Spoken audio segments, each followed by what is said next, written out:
ఎన్నికల్లో మీ ప్రత్యర్థిగా ఉన్న జనార్దన్ గారు మీ ప్రత్యర్థిగా ఉన్నారు కదా, అంటే ఆయన మీద మీరు గెలవగలము అన్న ధీమా ఎలా ఉండింది? మాకు ఆయన క్యాండిడేట్గా అనౌన్స్ చేసినప్పుడు మా గెలుపు ఖాయమని అందరం అనుకున్నాం. ఎందుకంత? అంటే ఆయన వైఫల్యాలు. అంటే ఏం వైఫల్యాలు? ఆయన ఆ వైఫల్యాలు అని అంటే చాలామంది, అంటే అప్పుడున్నటువంటి పరిస్థితుల్లో నేను వెళ్ళిన కొత్తలో చెప్పినటువంటిది ఏంటంటే, ఆయన అంటే ఎవరు కొంతమందికి తెలియదు, చాలామంది నియోజకవర్గంలో. ఎందుకు? ఆయన ముసుగురుడా? అది నాకు తెలియదు, ఎందుకంటే నేను లేను కదా అప్పుడు.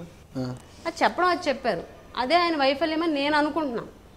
అది ఎంతవరకు కరెక్ట్? చాలా మందికి తెలియదు, అంటే ముసుగేసుకుని తిరుగుతారా అని. అలా ఏం లేదు, తిరుగుతుంటే నియోజకవర్గంలో అందుబాటులో ఉంటారా? ఏమో ఆయన ఏ రకంగా ప్రజలకు అందుబాటులో ఉన్నారో లేరో ప్రజలకు అసలు. మీరు ఆయన వైఫల్యాలు నన్ను గెలిపించి అంటున్నారు కదా, ఆయన నిలబడిన వెంటనే ఆయన క్యాండిడేట్ ఆయన అంటే నేను గెలిచిపోయానని ఆ రోజు ఫీల్ అయిన అంటున్నారు కదా, అంటే అంత గట్టిగా నమ్మకం రావడానికి బలమైన కారణం ఏమి? ఇతను జనార్దన్ ఆయన గెలిచిపోయాను అనేసి ఇంట్లో పడుకున్నారు, ప్రచారం చేశారా? అక్కడ నా నియోజకవర్గంలో, కురుపా నియోజకవర్గంలో గిరిజనులు టీడీపీని ఎంకరేజ్ చేయరు. ఎందుకు కారణం?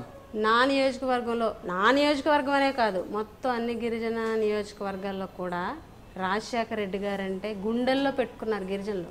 అందుకే ఈరోజు 7 నియోజకవర్గాలు 6 నియోజకవర్గాలు వైఎస్ఆర్ కాంగ్రెస్ పార్టీకి రావడానికి కారణం రాజశేఖర రెడ్డి గారిని గుండెల్లో పెట్టుకున్నారు కాబట్టే మా గెలుపు ఈజీ అయింది. సరే, రాజశేఖర రెడ్డి గారిని గుండెల్లో పెట్టుకున్నారు, గుడిలో పెట్టుకున్నారు, ఇవన్నీ మనం పక్కన పెడతాం. జనార్దన్ రెడ్డి గారి వైఫల్యాలు ఏమున్నాయి, మీరు ఏం గ్రహించారు? జనార్దన్ తాటరాజు ఆయన పేరు. ఓకే, నేను ఏదో షార్ట్ కట్లో చెప్పాలండి, తాటరాజు అని పక్కన ఎందుకు. అంటే జనార్దన్ తాటరాజు గారికి ఎలా తాట తీయగలిగారు మీరు? మనమేమీ తీసింది లేదండి, నియోజకవర్గంలోని గిరిజనులు ఎన్నో ఇబ్బందులు పడుతున్నారు, అవన్నీ తెలిసినవే. ఏ రకంగా ఆయన నెరవేర్చలేదు అన్నది ప్రజలకు తెలుసు. ఆయన ఓడిపోయారు అని అంటే, ప్రజలు వ్యతిరేకంగా తీర్పిచ్చారు అని అంటే ఖచ్చితంగా ఆయన ఇచ్చిన హామీలు నిలబెట్టలేదు, అభివృద్ధి చేయలేదు అని నేను అనుకుంటున్నా. నియోజకవర్గ ప్రజలు ఇచ్చినటువంటి తీర్పు ప్రకారం అయితే. అంటే ఆయన ఇంతకుముందుగా ఎమ్మెల్యేగా పనిచేశారు. ఆయన 2009లో ఎమ్మెల్యేగా పనిచేశారండి, కాంగ్రెస్ నుంచి పోటీ చేసి. అంటే ఆయన వైఫల్యాలే ఆయనను ఓడించారంటున్నారు, దాన్ని బట్టి మీరేం నేర్చుకున్నారు? నియోజకవర్గ యొక్క ప్రజలకి అభివృద్ధి చేయకపోతే ఎవరినైనా ఓడిస్తారు. నియోజకవర్గ ప్రజల్ని విస్మరించిన ప్రజల దగ్గరికి వెళ్ళకపోయినా, ప్రజల్ని గౌరవించకపోయినా, ప్రజా సమస్యల మీద పోరాడకపోయినా ఖచ్చితంగా ప్రజలు ఎలక్షన్ అప్పుడు ఓట్లతోటే బుద్ధి చెప్తారు. పుష్ప శ్రీవాణి గారు కొండ ప్రాంతాలు, గిరిజన ప్రాంతాలు కలియ తిరిగేస్తున్నారు, సమస్యల పోరాటం కోసం అలుపెరుగని పోరాటం చేస్తున్నారు, సమస్యల పరిష్కారం కోసం. అయినప్పటికీ కూడా నియోజకవర్గంలో క్యాడర్ని స్ట్రెంథన్ చేసుకోవడంలో విఫలమవుతున్నారు అన్న ఒక అపవాదు ఉంది. ఎందుకు క్యాడర్ని స్ట్రెంథన్ చేసుకోలేకపోతున్నారు? అంటే మీకు వచ్చిన ఇన్ఫర్మేషన్ అయితే 100% అయితే కరెక్ట్ కాదు, 90% కరెక్టా అనుకోండి, 90% కూడా కాదు. అంటే నేను చెప్తాను 2011లో వైఎస్ఆర్ కాంగ్రెస్ పార్టీలోకి రావడం జరిగింది మా మామయ్య గారు.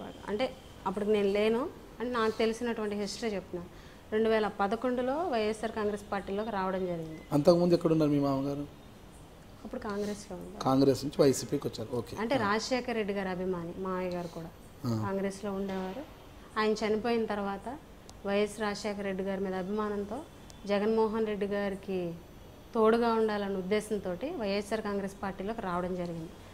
ఆయన వెంట చాలామంది కాంగ్రెస్లో ఉన్నటువంటి, అక్కడ అటువైపు ఒక మంత్రిగా ఒక ఎమ్మెల్యేగా ఉన్నప్పటికీ కూడా చాలామంది మామయ్య గారు వెంట రావడం జరిగింది 2011లో. 2011 నుంచి 2014 వరకు ఆయనతో ట్రావెల్ చేశారు. ట్రావెల్ చేసి కార్యకర్తలందరూ 2014లో గెలుపొచ్చింది. అయినప్పటికీ కూడా ప్రతిపక్షంలో ఉన్నాం. ఈరోజు మీరు క్యాడర్ని మేము పటిష్టం చేయలేకపోయామని మీరు అన్నారు. ఈరోజు 2014 నుంచి ఇప్పుడు 2017 వరకు వైఎస్ఆర్ కాంగ్రెస్ పార్టీ కార్యకర్తలు ఎవరైతే మామయ్య గారి వెంట వచ్చి 2014లో గెలుపుకు కారణమయ్యారో వాళ్ళల్లో ఒక్కళ్ళు కూడా ఈరోజు అధికార పార్టీ నుంచి ఎన్ని ఒత్తిళ్ళు వచ్చినా, వాళ్ళు ఎన్ని ఇబ్బందులు పెట్టినా ఒక్కళ్ళు కూడా టీడీపీలోకి వెళ్ళలేదు అని అంటే మా పార్టీ కానీ మా కార్యకర్తలు కానీ ఎంత స్ట్రాంగ్గా ఉన్నారన్నది మాకు తెలుసు. అదైతే నేను చెప్పగలను. అంటే వైఎస్ఆర్సీపీ కార్యకర్తలంతా కూడా స్ట్రెంథన్ చేసుకోవడంలో మీరు సఫలీకృతమయ్యాలని భావిస్తున్నారా? సఫలీకృతమయ్యామని అనుకుంటున్నామండి. అంటే మీరు ఎంత పెద్దగా క్యాడర్ లేదంటున్నారు కదా, క్యాడరు లేదు, ఆమె సొంతంగా తన భర్త సహకారంతో ఎక్కువగా పోరాటం చేస్తున్నారు తప్పితే క్యాడర్ లేదనేది మాత్రం ఒక అపవాదం అయితే ఉంది. అయితే మీరు ఆ మాట చెప్పారు కదా, ఈరోజు నేను గడప గడపకి వైఎస్ఆర్ కాంగ్రెస్ పార్టీ అనే కార్యక్రమాన్ని 6 నెలలుగా నేను సక్సెస్ఫుల్గా ఈరోజు జగన్మోహన్ రెడ్డి గారు కూడా నువ్వు బాగా చేస్తున్నావు అమ్మా అని చెప్పేసి చెప్పారు అని అంటే ప్రతి ఒక్క ఎమ్మెల్యే కూడా అమ్మ నువ్వు బాగా చేస్తున్నావు అని చెప్పారు. నేను సక్సెస్ఫుల్గా గడప గడపకి చేయగలిగాను అని అంటే నా క్యాడర్ వల్ల. నేను ఒక్కదాన్ని చేయలేను కదా. ప్రతి గ్రామ స్థాయిలో మా కార్యకర్తలు బలంగా ఉండబట్టి ప్రతి గ్రామంలో కూడా మా గడప గడపకి వైఎస్ఆర్ కాంగ్రెస్ పార్టీ విజయనగరం జిల్లాలో కురుపాం నియోజకవర్గం టాప్లో ఉందన్నది మాత్రం వాస్తవం. అది క్యాడర్ లేకుండా సాధ్యమవుతుందా? నేను మీ Pushpasrivani Kurupam MLA. IDream media reporter Nagaraju గారు నన్ను ఇప్పటివరకు ఇంటర్వ్యూ చేయడం జరిగింది. ఇంటర్వ్యూలో భాగంగా నేను ఏ విధంగా రాజకీయాల్లోకి వచ్చాను, ఏ రకంగా రాజకీయాల్లో గెలుపొందాను అన్న అనుభవాలన్నిటి కూడా ఆ ఇంటర్వ్యూలో ఆయనతో షేర్ చేసుకోవడం జరిగింది. ఈ ఇంటర్వ్యూ ఐడ్రీమ్ మీడియా ద్వారా మీరు అందరూ వీక్షించాలని కోరుకుంటున్నాను.